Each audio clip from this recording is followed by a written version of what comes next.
నారగోని గారు కానీ, శ్రీనివాస్ గౌడ్ గారు కానీ, కృష్ణయ్య గారు కానీ, మీతో ఒకటే రిక్వెస్టు. మీరు మంచి ప్రయత్నం చేస్తున్నారు, సంతోషం. మీ ప్రయత్నాలు ఫలించాలనే మేమందరం బ్రహ్మాండం కోరుకుంటా ఉన్నాం. మాకు ఎవరికి కూడా రెండో అభిప్రాయం లేదు. అయితే దయచేసి మీతో ప్రార్థన, ఇది కాంగ్రెస్ పార్టీ చేసేది చిత్తశుద్ధి లేని శివపూజ లాంటిది.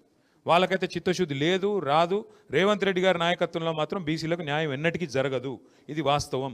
ఎవరు అవునన్నా కాదన్నా మీకు కూడా తెలుసు, మాకు కూడా తెలుసు. సరే, మీరు కెమెరాల ముంగట చెప్పలేకపోవచ్చు, మేము చెప్పగలుగుతాం, మేము చెప్తాం.